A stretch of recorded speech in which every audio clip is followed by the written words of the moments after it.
بسم اللہ الرحمن الرحیم۔ میرا نام عارفہ ہے، میرا تعلق لاہور سے ہے۔ میں اپنے نانا نانی کے ساتھ رہتی تھی کیونکہ میرے والدین کا انتقال ہو گیا تھا۔ ان کے انتقال کے بعد میرے ابا کے گھر والوں نے مجھے اپنے ساتھ رکھنے سے انکار کر دیا اور اسی لیے مجھے میری نانی کے حوالے کر دیا گیا۔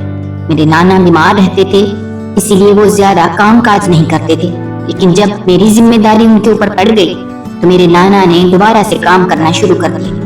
میرے نانا کا کوئی بیٹا نہیں تھا، ان کی ایک ہی بیٹی تھی اور وہ میری اماں تھی۔ وہ بھی اب اس دنیا میں نہیں رہی تھی۔ میرے نانا نے اپنے وقت میں محنت کر کے گھر بنا لیا تھا اور ایک چھوٹی سی دکان تھی، وہی دکان وہ چلاتے تھے جس سے گھر کا خرچہ چلتا تھا اور میری پڑھائی کا بھی خرچ میرے نانا اٹھا رہے تھے۔ انہوں نے مجھے کبھی بھی اماں ابا کی کمی محسوس نہیں ہونے دی تھی۔ انہوں نے میری پرورش بالکل ویسے ہی کی تھی جیسے انہوں نے بہت سال پہلے میری اماں کی پرورش کی تھی۔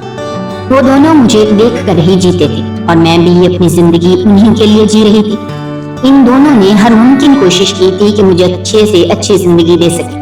میرے نانا اور میری نانی میری چھوٹی سے چھوٹی خواہشات کو پورا کرتے، اس لیے کہ کبھی بھی مجھے اس بات کا احساس نہ ہو کہ میرے ماں باپ میرے سر پر موجود نہیں ہیں، اور وہ اس کوشش میں کافی حد تک کامیاب بھی ہوتے تھے۔ چیزوں کے حوالے سے کبھی مجھے اماں ابا کے نہ ہونے کا احساس نہیں ہوا تھا، لیکن وہ میرے ماں باپ تھے، ایسے میں انہیں بھول نہیں سکتی تھی۔ وہ ہر وقت مجھے یاد آتے تھے اور میں یہی سوچتی تھی کہ وہ اتنی جلدی مجھے اکیلا چھوڑ کر کیوں چلے گئے۔ نانی مجھے سمجھایا کرتی تھی کہ جانے والوں کا وقت طے ہوتا ہے، ہم لوگ انہیں روک نہیں سکتے، اور نہ ہی موت یہ دیکھتی ہے کہ مرنے والا انسان اپنے پیچھے کتنے لوگوں کو تنہا چھوڑ کر جا رہا ہے، نہ ہی موت یہ دیکھتی ہے کہ مرنے والے سے کوئی کتنی محبت کرتا ہے۔ اس کا تو ایک وقت مقرر ہوتا ہے اور اس وقت پر سب کو جانا ہوتا ہے۔ آہستہ آہستہ میں نے اس حقیقت کو قبول کر لیا تھا کہ اب مجھے اپنے والدین کے بغیر ہی ساری زندگی گزارنی ہے۔ جتنی جلدی میں اس حقیقت کو قبول کرتی اتنی جلد ہی میں اپنی زندگی میں آگے بڑھ سکتی تھی۔ نانا نانی نے بہت مدد کی تھی اور آخر کار میں نے اپنی زندگی کو جینا شروع کر دیا تھا۔ وقت اسی طرح سے گزر رہا تھا اور پھر جب میری پڑھائی مکمل ہو گئی تو میرے نانا میری شادی کروانا چاہتے تھے۔ اب ان کی طبیعت کچھ زیادہ ہی خراب رہنے لگی تھی اور میری نانی بھی بیمار رہتی تھی۔ نانا نے امجد سے میرا رشتہ طے کر دیا۔ امجد کو وہ اچھی طرح سے جانتے تھے، وہ بہت ہی نیک اور اچھا انسان تھا۔ میرے نانا جس مسجد میں نماز پڑھنے کے لیے جاتے تھے، امجد بھی وہاں پر باقاعدگی سے نماز ادا کرنے کے لیے آتا تھا، اور وہیں پر اس کی ملاقات میرے نانا سے ہوئی تھی۔ وہ ایک بہت ہی سلجھا ہوا اور سمجھدار نوجوان تھا، بڑوں کی عزت کرنے والا اور دین کی طرف بھی اس کا کافی رجحان تھا۔ میرے نانا بھی میرے لیے کوئی ایسا انسان چاہتے تھے جو سمجھدار ہو، بڑوں کی عزت کرنے والا ہو اور میری ذمہ داری کو اچھے طریقے سے سنبھال سکے۔ میں نے کبھی بھی نانا نانی کے کسی فیصلے سے انکار نہیں کیا تھا۔ اب اگر انہوں نے میری شادی کا فیصلہ لیا تھا تو کچھ سوچ سمجھ کر ہی لیا ہوگا، اسی لیے میں نے اپنے نانا کی مرضی پر ہاں کر اور میرا رشتہ امجد سے طے ہو گیا۔ امجد سے جب میرا رشتہ طے ہوا تھا، اس کے بعد سے میں اسے تھوڑا بہت جاننے لگی۔ جتنا میں نے اسے جانا تھا مجھے یہی اندازہ ہوا تھا کہ وہ ایک اچھا انسان ہے اور میرے نانا نے میرے لیے اچھا فیصلہ لیا ہے۔ بہت جلد میری شادی ہو گئی اور میں رخصت ہو کر اپنے سسرال آ گئی۔ میری شادی کے ایک ہفتے بعد ہی میری نانی کا انتقال ہو گیا۔ یہ میرے لیے بہت بڑا صدمہ تھا۔ میری نانی میری ماں بھی تھی، لیکن اس مشکل وقت میں میرے شوہر نے میرا ساتھ دیا اور مجھے سہارا دیا۔ اسی کی بدولت میں بہت جلدی اس غم سے باہر آ گئی اور میں نے اپنی زندگی دوبارہ اسی طریقے سے جینی شروع کر۔ میرے سسرال میں میرا ایک جیٹھ اور جٹھانی تھی، میری ایک چھوٹی نند تھی اور میری ساس و سسر۔ ان سب کا رویہ میرے ساتھ اچھا تھا اور میں نے بھی کبھی ان لوگوں کی خدمت میں کوئی کسر نہیں چھوڑی تھی۔ میرا شوہر میرا بہت خیال رکھتا تھا، میں اپنی زندگی میں خوش تھی اور میرے نانا مجھے خوش دیکھ کر وہ بھی خوش رہنے لگے۔ لیکن نانی کے چلے جانے کے بعد وہ اکیلے ہو گئے۔ مجھے ان کی تنہائی کا احساس تھا، اسی لیے وقت نکال کر ان کے پاس چلی جاتی تھی۔ اب تو وہ بہت زیادہ بیمار رہنے لگے تھے، اس لیے میں نانا کے پاس گھر آ کر رہنے لگی۔ 1 مہینے میں ان کے پاس رہی تھی، میں نے ان کی خدمت کی تھی اور پھر 1 مہینے کے بعد وہ بھی نانی کی طرح مجھے چھوڑ کر چلے گئے۔ اس وقت بھی میرا شوہر میرے ساتھ تھا، میں نے اس غم کو سہ لیا۔ میرے نانا کے انتقال کے بعد ان کا گھر مجھے مل گیا تھا، میں نے اس گھر کو بند کر دیا اور واپس اپنے سسرال آ کر رہنے لگی۔ لیکن تھوڑے ہی دنوں بعد مجھے یہ خبر ملی تھی کہ میرے نانا کے گھر پر کسی نے قبضہ کر لیا ہے۔ جب میں اپنے شوہر کے ساتھ وہاں پہنچی